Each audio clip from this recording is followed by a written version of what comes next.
Hello friends, मेरा नाम है Namit Agrawal and welcome to my channel Desi Angrej. आज मैं जिस टीवी सीरीज़ की बात करने जा रहा हूँ वो उसका नाम है कैसल। ये स्टार्ट हुआ था 2009 में। इसके टोटल नंबर ऑफ सीजन्स है 8।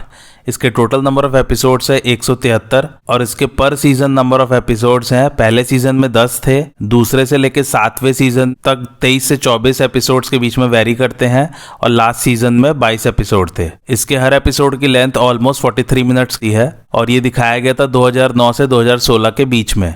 इसके मेन स्टार्स हैं नेथन फिलियन, स्टेना कैटिक, जॉन हुएटास, सीमस डेवर, मॉली सी क्विन और भी बहुत सारे।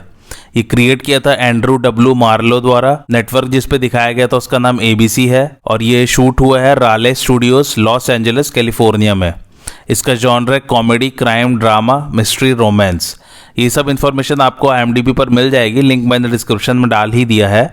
और मेरे चैनल को जल्दी से सब्सक्राइब कर लीजिए जिन्होंने नहीं किया है, ताकि इनको और भी टीवी सीरीज के रिव्यू के नोटिफिकेशन मिल सके। इसके डिस्क्रिप्शन की बात करता हूं मैं। एक सीरियल किलर है और एक फेमस नॉवेलिस्ट है जिसका नाम है रिचर्ड कैसल। तो वो सीरियल किलर उसकी नॉवेल्स में जैसे किलर मारता है लोगों को, वो किलर उसको रियल लाइफ में कॉपी करके मर्डर्स कर रहा है। तो फिर रिचर्ड कैसल की हेल्प लेती है NYPD केस सॉल्व करने में। NYPD बोले तो न्यूयॉर्क पुलिस डिपार्टमेंट।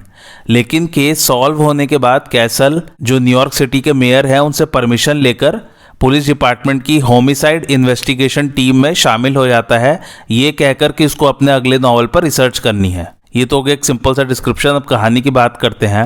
तो इसमें रिचर्ड कैसल, जो कि एक बेस्ट सेलिंग मिस्ट्री नॉवेलिस्ट है, यानी कि एक बहुत फेमस नॉवल राइटर है और बहुत रिच दिखाया है इसमें उसे।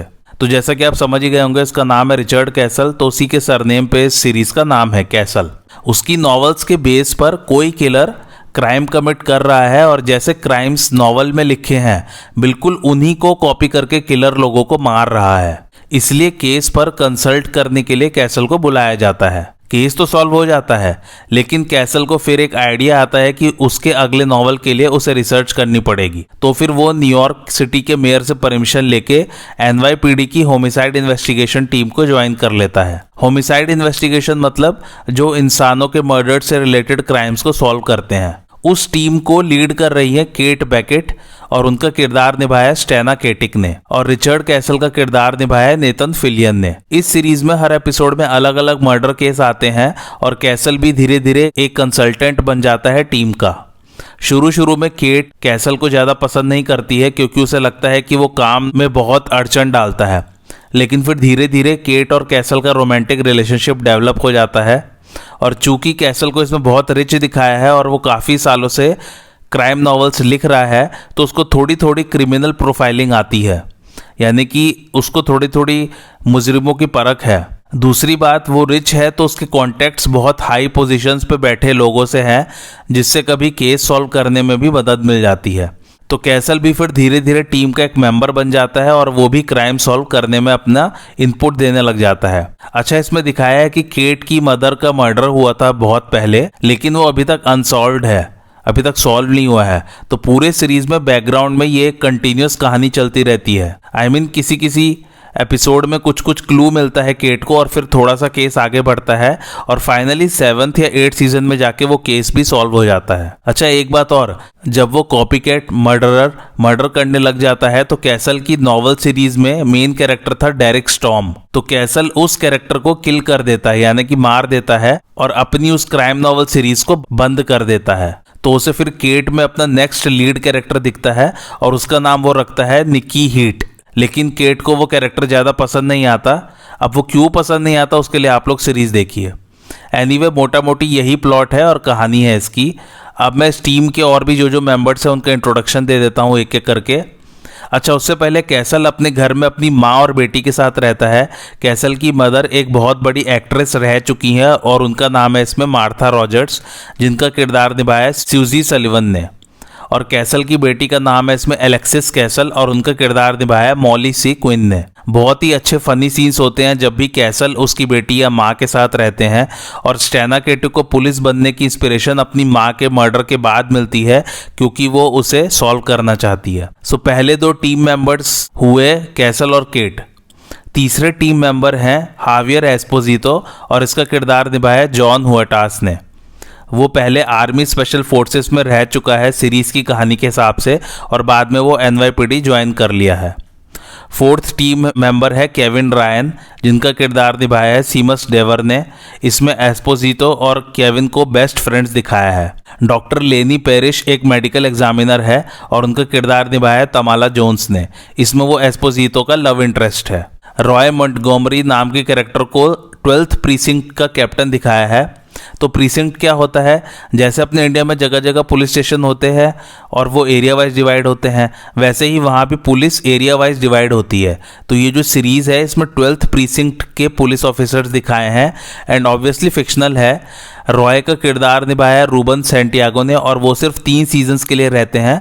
बाद में केट ही कैप्टन बन जाती है उस प्रीसिंक्ट की। सीजन 4 से 7 में पेनी जॉनसन ने कैप्टन का किरदार निभाया है और उस कैरेक्टर का नाम है इसमें कैप्टन विक्टोरिया गेट्स। जी हाँ, 7 सीजन के बाद केट प्रीसिंक्ट की कैप्टन बनती है।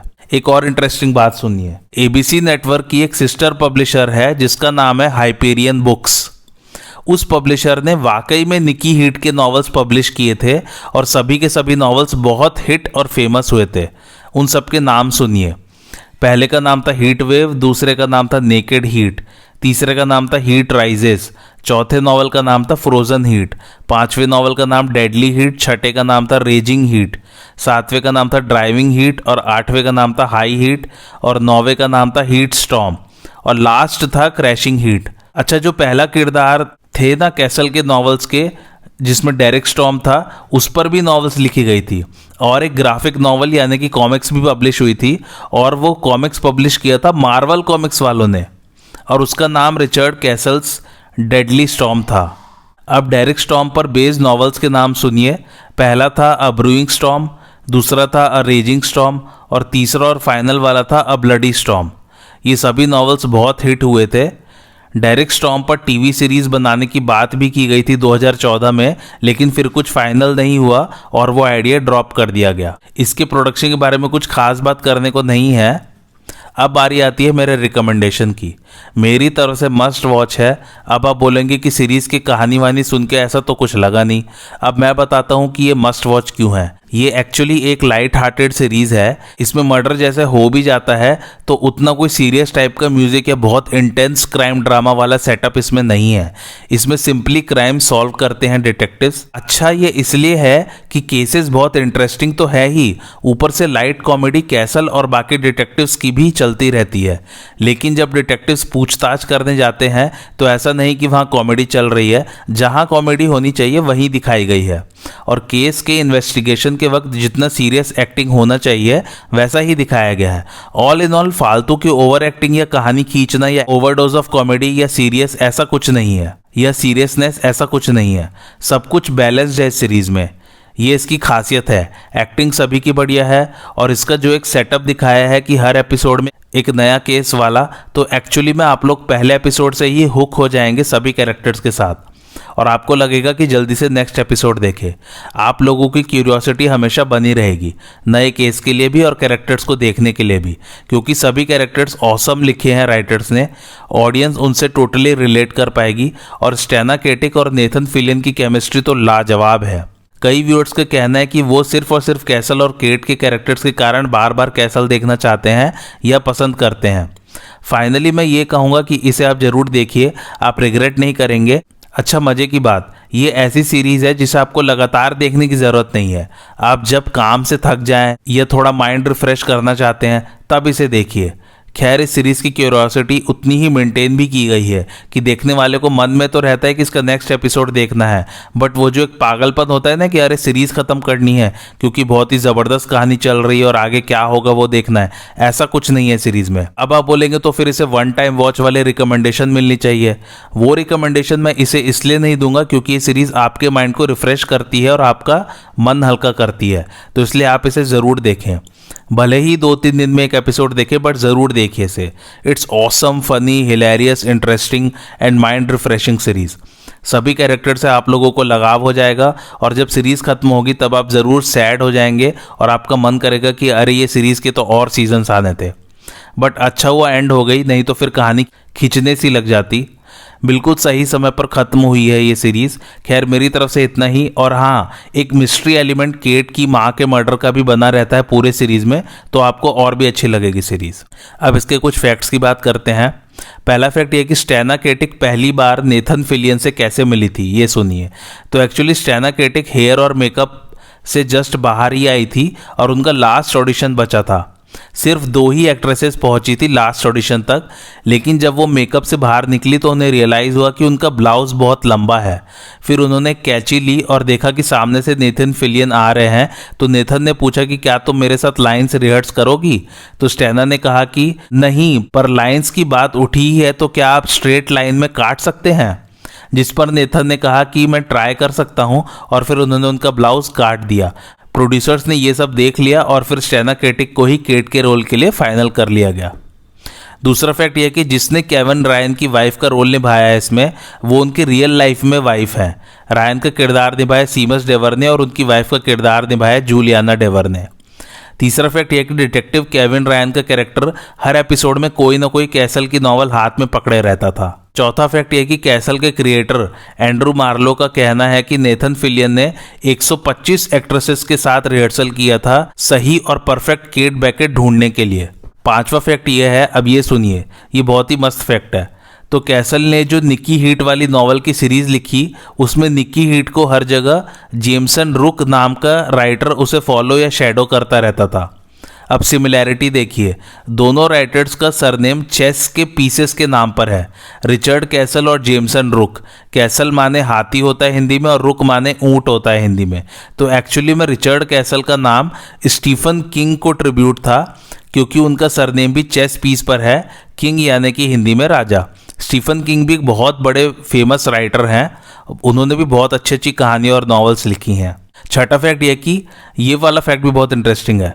वैसे तो स्टेना और नेथन की केमिस्ट्री टीवी पर बहुत अच्छी दिखाई गई है, लेकिन उनका रिलेशन रियल लाइफ में इतनी बुरी तरह बिगड़ गया था कि उन्हें कपल्स काउंसलिंग अटेंड करना पड़ गया था। और लास्ट सीजन तक पहुंचते पहुंचते दोनों ने बिल्कुल बात ही बंद कर दी थी। वो सिर्फ शॉट देने के लिए एक दूसरे के सामने आते थे और बस शॉट देकर अलग अलग कमरे में चले आते थे। अब आप ही देख लीजिएगा फाइनल सीजन में कि कितने बढ़िया एक्टर्स हैं दोनों। सातवां फैक्ट यह है कि 9 सीजन की जब बात चल रही थी, तब एबीसी नेटवर्क ने स्टेना केटिक और तमाला जोन्स के कॉन्ट्रैक्ट रिन्यू नहीं किए थे। ऑडियंस ने इतना ज़्यादा नेगेटिव रिएक्ट किया इस न्यूज़ पे कि फाइनली सीरीज कैंसिल ही हो गई। आठवां फैक्ट यह है कि नेथन फिलियन, जॉन वोटास और सीमस डेवर ही ऐसे एक्टर्स हैं जो हर एपिसोड में आए हैं सीरीज के, और स्टेना केटिक सिर्फ 2 एपिसोड्स में नहीं थी। नौवां फैक्ट यह कि ऑलमोस्ट हर एपिसोड में गॉड फादर का कुछ ना कुछ रेफरेंस देता है कैसल। गॉड फादर मूवी भी एक बहुत हिट मूवी है हॉलीवुड की, जिस पर हमारे बॉलीवुड में सरकार नाम से मूवी बनी थी, जिसमें अमिताभ बच्चन ने सरकार का रोल निभाया था। अब एक बात जो आप सबके मन में आ रही होगी कि नेथन और स्टेना के बीच में लड़ाई किस बात की थी, तो इसका सही तरीके से खुलासा आज तक नहीं हुआ है। यहाँ तक कि मीडिया भी कुछ नहीं पता लगा सकी। कुछ लोग कहते हैं कि नेथन का बिहेवियर स्टेना के साथ अच्छा नहीं था सेट पर, कुछ का कहना है कि स्टेना अपनी सैलरी में इंक्रीमेंट मांग रही थी, और कुछ का कहना है कि नेथन ही स्टेना के साथ काम नहीं करना चाहते थे। बट मैं आप लोगों को बता दूं कि ये सब अफवाहें हैं, सो कुछ कह नहीं सकते कि क्या हुआ दोनों के बीच। बट इस चक्कर में एक बहुत अच्छी सीरीज कैंसिल हो गई। एनीवे, IMDb रेटिंग की बात करूं तो वो 8.1 है और ये रेट किया है लगभग 1,60,000 लोगों ने। मेरा रिकमेंडेशन मैंने बता ही दिया, मस्ट वॉच है, ज़रूर देखिए। बहुत अलग अलग केसेस नए नए इसमें आएंगे, आपको अच्छी लगेगी सीरीज़। लाइट हार्टेड कॉमेडी है, आपका मन बहलाएगी और अच्छी सीरीज़ है, और एक्टिंग सभी की ज़बरदस्त है इसमें। आज का रिव्यू आपको कैसा लगा मुझे कमेंट करके ज़रूर बताइए, और आप और किस किस टीवी सीरीज़ का रिव्यू देखना चाहते हैं वो भी कमेंट करके ज़रूर बताइए। और मेरे चैनल देसी अंग्रेज को लाइक, शेयर और सब्सक्राइब ज़रूर कीजिए। Thanks for watching.